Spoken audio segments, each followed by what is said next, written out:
तो आज की तारीख 5 अप्रैल 2023। मेरा नाम अजय पांडे है और मैं स्टूडेंट हूँ नेक्स्ट आईएएस भोपाल।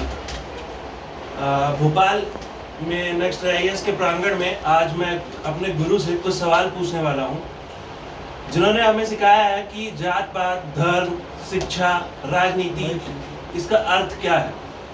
अवध से आए गुरु अवध ओझा सर से कुछ सवाल। तो सर, आपको भोपाल में कैसा लगा? बहुत अच्छा। इतना प्यारा शहर है लेकिन रहने का मन नहीं कर रहा है क्योंकि शांत शहर है ना।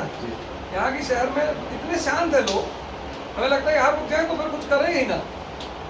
भोपाल के लोगों में ये तो खास बात है सर। लेकिन लोग बहुत अच्छे, बहुत अच्छे, मतलब कोई जवाब नहीं यहाँ के लोग। सर, मेरा दूसरा सवाल ये है कि क्या भोपाल में रह के एक स्टूडेंट नेक्स्ट आईएएस बन सकता है?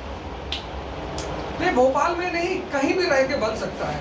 जैसे इसीलिए तो एकलव्य की बार बार एग्जाम्पल दिया जाता है कि एक अर्जुन है जो गुरु के साथ रह रहा है परमानेंट, और गुरु के संरक्षण में उसको डिसिप्लिन और दिशा दोनों मिल रही है। वही डी और डी, सफलता के लिए दो ही चीज चाहिए, एक डी यानी डिसिप्लिन और दूसरा डी यानी डायरेक्शन।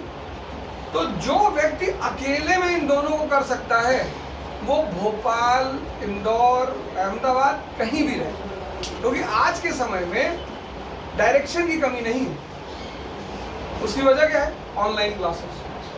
तो जो टीचर आप दिल्ली में हैं वही टीचर आपको ऑनलाइन पूरी दुनिया में एक्सेस है। तो अगर आप सेल्फ डिसिप्लिन रख सकते हैं तो आप कहीं भी रहें। सर, मेरा तीसरा सवाल ये है कि एक स्टूडेंट अपनी लाइफ में जैसे आगे बढ़ता है तो लैंग्वेज, जैसे भाषा की शैली उसकी बहुत सही नहीं होती, इसलिए शब्दों को चूज करके वो वर्ड टू वर्ड बातें कर पाए कि कहीं शब्द गलत ना हो पाए, तो उस चीज़ को कैसे सुधार सकते हैं? नहीं, जो वर्डों का विकास होता है वो अध्ययन से होता है। जैसे मैं बार बार क्लास में कहता हूँ कि पहले के लोग साहित्य पढ़ते थे, कविता पढ़ते थे, नॉवेल पढ़ते थे। अब के लोगों के लिए पढ़ना भी एक सीमा है। तैयारी का मतलब आज का स्टूडेंट समझता है जीएस, ऑप्शनल, एसए, फिनिश।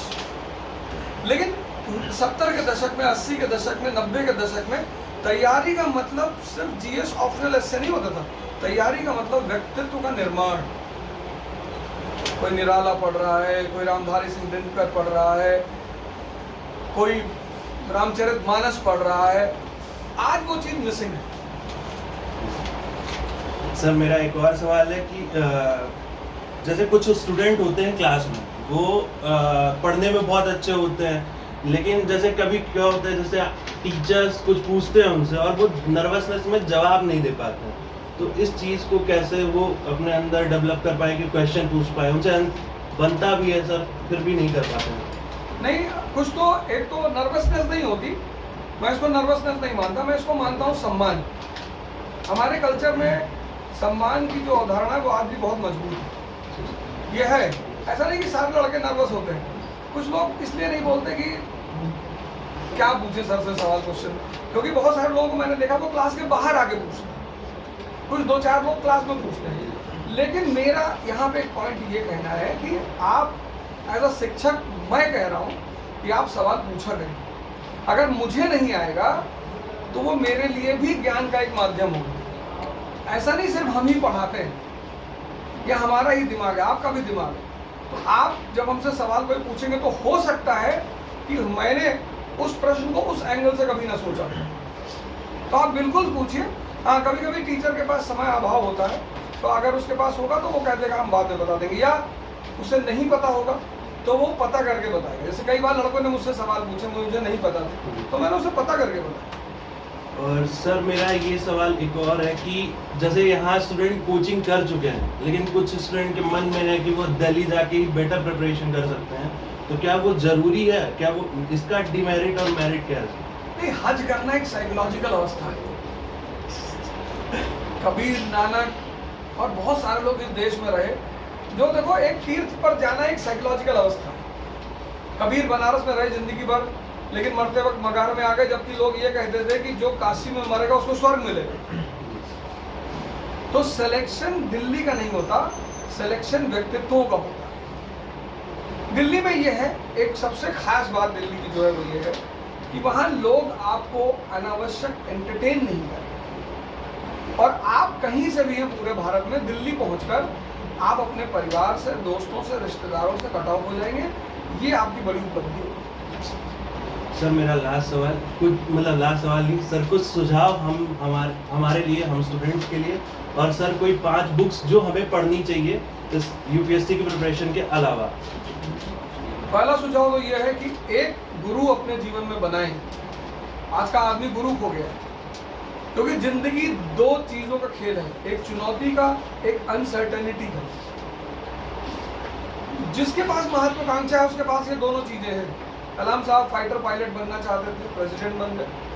तो गुरु जो है वो आपको समय समय पर ये दोनों चीजें देता रहे, एक डायरेक्शन देगा और एक आपको डिसिप्लिन देगा। दूसरी बात, जहाँ तक रही 5 किताबों की सवाल, तो आप 5 किताबों में एक तो पढ़ें चाणक्य, भगवती चरण वर्मा की, बहुत प्यारी किताब। एक आप पढ़ें चित्रलेखा, एक आप पढ़ें कितने पाकिस्तान कमलेश्वर की, एक आप जरूर पढ़ें, 100% पढ़ें गांधी की ऑटोबायोग्राफी, और एक आप पढ़ें डॉक्टर अंबेडकर की किताब है Buddha and his gospel, Buddha और उनके उपदेश। ये 5 किताब, एक मैं उसमें और ऐड करूंगा, इग्नाइटेड माइंड्स एपीजे कलाम की। तो ये मेरी तरफ से एडिशन है, बाकी वो 5 किताब पढ़नी ही चाहिए। Thank you so much sir. Sir हमारे भोपाल और मध्य प्रदेश के स्टूडेंट के लिए कुछ सुझाव। सबसे अच्छे लोग यहाँ पर हैं मध्य प्रदेश में, सज्जन, शरीफ, क्लास में तो मतलब मैं तो पूरे देश के टीचरों से कहूँगा कि वो जब भी उन्हें मौका मिले भोपाल पढ़ाने जरूर है। वो कोई भी किसी भी स्ट्रीम के टीचर हो, लेकिन जब भी उनको मौका मिले वो भोपाल पढ़ाने जरूर है, क्योंकि यहाँ के स्टूडेंट बहुत अच्छे हैं, यहाँ के लोग बहुत अच्छे हैं, यहाँ का एटमॉस्फेयर बहुत अच्छा है। और मैं उनसे यही एक बात कहूँगा सारे लोगों से कि रामधारी सिंह दिनकर को पढ़ें। वसुधा का नेता कौन हुआ, भूखंड विजेता कौन हुआ, नवधर्म प्रणेता कौन हुआ, जिसने न कभी आराम किया, विघ्नों में रहकर काम किया। जीवन में विघ्न जब आते हैं सोते से हमें जगाते हैं, तो जागना है तो चुनौती स्वीकार करो। जय हिंद। Thank you sir.